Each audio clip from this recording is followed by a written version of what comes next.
Dark Souls! Dark Souls 3, it's here! The last Dark Souls, for a while, at least. The last beacon of, get good. The last beacon of difficult RPG, medieval thing going on. And anyway, Dark Souls 3, great game. Let me say right off the bat, I think this is very nearly a perfect game. It is absolutely going to be a contender for top 10 at the end of the year. This is a fantastic game. And with that, let's just talk about what I'm doing right here. So I'm a herald. Basically, you can choose from an assortment of classes at the beginning of the game, but it's not like classes like in an MMO where you're kind of restricted to, the classes. Basically, it just kind of gives you predetermined stat lines and some starting equipment. So I picked the herald unwittingly. He actually has one of the highest stat levels in the game to start out with, which is not at all what I wanted, but it kind of makes me feel like a noob because I've played Demon Souls, I beat Dark Souls, I played Dark Souls 2, never played Bloodborne. But I've played all these kind of games, and I feel a little bit ashamed that I got basically like the best class to start out with, the easiest class to start out with. It's like Dark Souls and playing Pyromancer. But anyway, the Herald, right? So I really like what the Herald is kind of bringing. He's got this, he's got the sword, he's got the shield, he's got the light armor, he's got the spear. I mean, the spear is interchangeable with, a sword. But I do like spears. I think they're a really cool weapon, and they're very historically interesting as well. But that's for another time. I've said it before, but spears are like, they were like the bread and butter weapon of human history. Like right up there alongside arrows, and not swords. Swords were actually not that popular as it may seem. Like every RPG has got to have its main character have a sword, but really, to be historically accurate, most main characters in those time periods would have a spear instead. Spears are basically a sword, except long. Anyway, why am I getting sidetracked on spears? Spears are great. You should absolutely look them up. They're very cool. So anyway, I'm going. I actually started at a bonfire from like one of the first locations that you end up at after you get to the tutorial island, basically. And then I took a shortcut through an elevator, had to, just barely sail past a dude who wanted to chop me up into little bits. And then I ran into about another 5 little zombie dudes, and I got past them. No problem, man, no problem. I got past them, no problem. These dudes are a little bit tougher. They have shields, they have spears just like I do. And I actually tried to get a little tricky. One thing you should note, by the way, is you don't want to fight on stairs. Stairs are incredibly difficult to fight on. And it's not like, oh, well, if you have the height advantage, you're going to do so much better. That's not the case.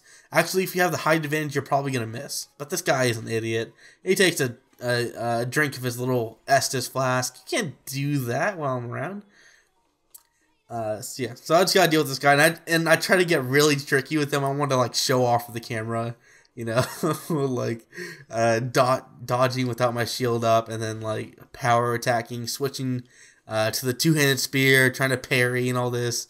It'll look really silly here in a second. So I see like right there, I just tried to parry him, which is so stupid. I thought it was gonna be like a shield dash. So what I just did right there is actually pretty. I think it's unique to Dark Souls 3. What it is that I think it's every weapon has a special move linked to the left trigger button, the second left trigger button. So what that spear did was that it charged up and then kind of lunged forward. It's a pretty high risk, high reward kind of move. I believe the shield is just a shield bash, and then other things like a sword. I think it's pretty similar to the spears where you kind of charge up and then lunge forward. It's not that big of a difference, but it does kind of change up the combat a little bit, especially if you want to go two hands on certain weapons. So as you can see here, great big area. Nothing's going to happen though. They just do that to throw you off. It's perfectly safe. Just go up to the door and you go through the door and you go into the next section. Kind of a cunning trick, really. But just to be safe, I've never been in this area. I'm gonna burn my Ember. What Ember, like, this game is really weird. In previous games, you'd either, like, get a punishment for dying, and then you, like, lose half your health bar. In this game, Instead, you get a reward for burning embers. And embers are sort of like humanities from the previous game. Basically, pickups that increase your health for 1 life. Oh, and by the way, there's a boss. I lied to you all. That's just the kind of person I am. This boss is actually pretty easy. Actually, like all the bosses that I've encountered so far, I've actually done on my first try. I don't know if it's because I picked the easy class. I don't know if that's because they're intentionally not very strong. Maybe it gets a nice gradual difficulty curve as you go on. I don't know if maybe I got good. I don't know, but it was a fun battle. Like just watching back over, it's gonna be really interesting. So like I dodged past this big mace swing, feeling pretty good. Dodge that, get to his butt, put the spear in his butt. This guy is a really weird character, by the way. So he's on all fours, like some kind of, I don't know, dog or something. He has icy attacks, which I thought was kind of strange. It didn't really make sense to me, but anyway. So you just gotta roll past him. He's a big dude. You just roll in between his legs, and you poke him a bit, poke him in the back, poke him in the butt, and eventually he's gonna go down here pretty soon. He actually gets pretty tricky on me, but I do manage to dodge a lot of it. I actually almost died. It was really close. But dodge the mace, get behind him, couple more shots. I love that these bosses become formulaic for certain parts. I know that could be like a sore spot for some people. Like, oh man, I just got to this boss isn't dynamic at all. I just roll behind him and then do all this. But really, I love that you can kind of like, okay, this move is coming in. I just got to dodge roll it, get behind him, couple more shots. Wait until I see what move he's going to pull out, and then, react accordingly. So, like, this is really difficult. You have to dodge at just the right time to not get hit, and I'm sure it's going to stagger you a lot. He does his Icy Breath move, which actually doesn't do very much. Maybe if it was in an enclosed space. Actually, that's probably all they would have to do to make this boss a more difficult one.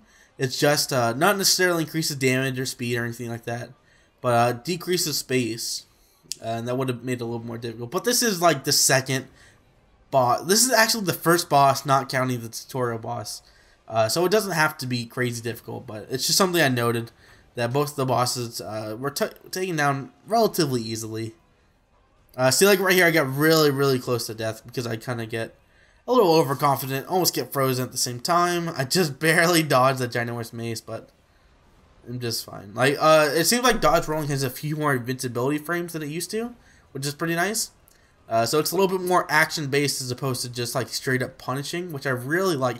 I could be totally wrong here, but it does seem like the invincibility, you have a bit more leeway with your dodge rolls, which is nice. And they're also really fast.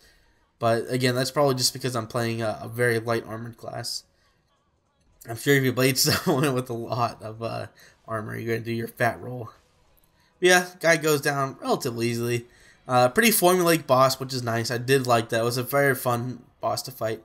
I felt like I was in control, and all I had to do is, just play well, basically.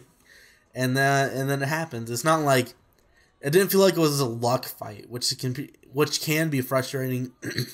Dark Souls isn't normally known for luck-based fights, but I know in certain other games it definitely feels that way. Like, oh, please, just don't use that one move. Don't use that one move. Oh, you used that one move. Now it's all over. But this, it's like he has a very standard set of moves. You just gotta know how to react and how to, beat him basically. We get a really nice view here. This game looks amazing, but it may just be. I finally upgraded the old PC. I'm running this at high settings, 1080p with 60 frames a second. This video is not going to be 60 frames a second, but it does run very smoothly on my home PC. Looks great. It looked like, especially the cloth mechanics, like on that cape, just looks fantastic. I'm actually kind of disappointed by the backgrounds, actually. It seems like it's just a PNG, but I'm not entirely certain on that. It would be pretty disappointing if it was just like a picture. Like certain parts, like that background looks like it's just kind of a PNG. I don't know. But then you kind of look out and off into the distance of like the zone you're actually in, and you can see pretty minute details even pretty far away, and it looks great. Very nice looking game. Like one of the best. But then again, I didn't play, Dark Souls 2, Dark Souls 1080p 60 frames a second on a home PC. I played those on the PS3. Is it just the PS3? Maybe it was just the PS3. But anyway, yeah, this game looks great. Plays amazingly. Plays just like the other Dark Souls does. And that can also be kind of a sore spot. This game is Dark Souls as Dark Souls. It's more Dark Souls. You don't want more Dark Souls? Don't get this game. But if you do want more Dark Souls, this game is more Dark Souls. It's very similar. They don't do a whole lot of changes. It's just, if it ain't broke, don't fix it kind of thing. And like I said earlier, this is supposedly the last one in the series. But I don't know. I actually haven't found a confirmed report on that, but it wouldn't surprise me if they moved away from it. You know what I want? I want like a futuristic, like cyberpunk Dark Souls, where you have like laser swords and guns and stuff like that, instead of, you know, bow and arrows and swords, regular swords.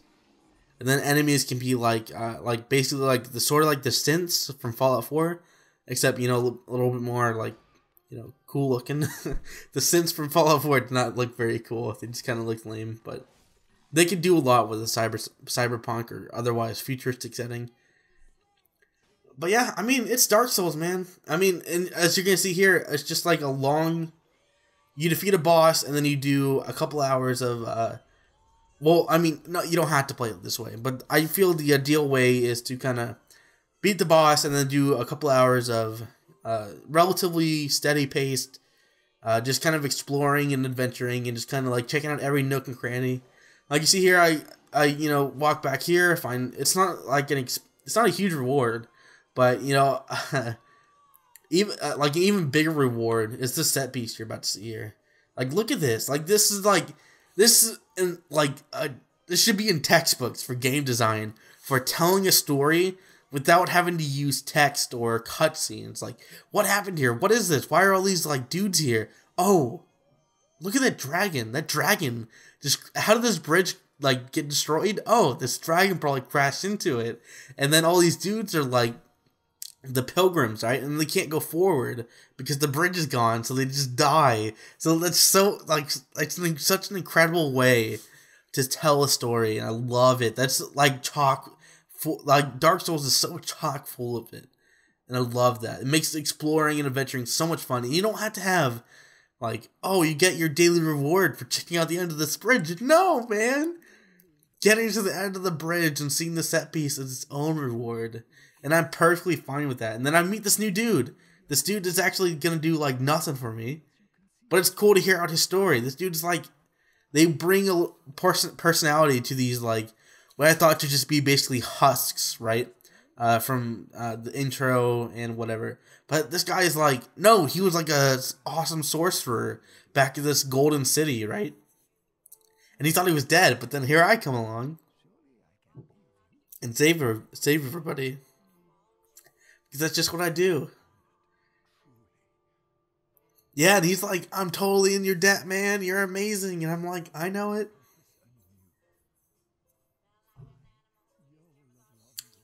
Anor Londo. Is it not Londo? Anor Londo? I don't know. Maybe it's not the same city I was thinking of, but still, he's a sorcerer from a faraway city. And here he is, he's a pilgrimage, and I saved him. And one thing I really like about Dark Souls 3 as opposed to the previous Dark Souls 2 is that Dark Souls 2, it seemed like a lot of the game was in enclosed structures, like buildings and castles and that kind of thing. This is much more open. Like, this is like Undeadburg from Dark Souls, and I loved Undeadburg. That was easily my favorite part of that game, and they kind of do more with that here, at least in this first part. I've looked at later parts of this game, and it seems like it's still that nice, open, lit, well-lit, you know, sections that are just, like, so pretty to look at. But we're going to go back. I found my bonfire, which is actually surprisingly close. That's probably just a convenience thing. Like, what's the point of having you go all the way back to where that, the weird winged creature dropped you off? But we come back to Firelink Shrine. I'm not such a big fan of this, where it's just kind of like a hub world, but they're going with it, so I guess you gotta stick with it. I really liked what Dark Souls did, the original one, where you kind of everything was interconnected through like lots of shortcuts. And this game does have its shortcuts, but it kind of goes to the Dark Souls 2 and Demon Souls thing, where everything is linked by this hub area. So you have all of the characters show up in one place, which is, I mean, it is cool to have that one area you can come back to, and it's like, oh, this is my safe space kind of thing. But it seems so disconnected. So yeah, it's Dark Souls. It's Dark Souls 3. It's great. It is absolutely phenomenal. Looks great, plays great. They don't innovate or anything like that on previous entries. They just they took what worked and then made it better. Which is perfectly fine. Perfectly fine. More story, more bosses, more adventuring, more exploring, more Dark Souls. Thanks for watching.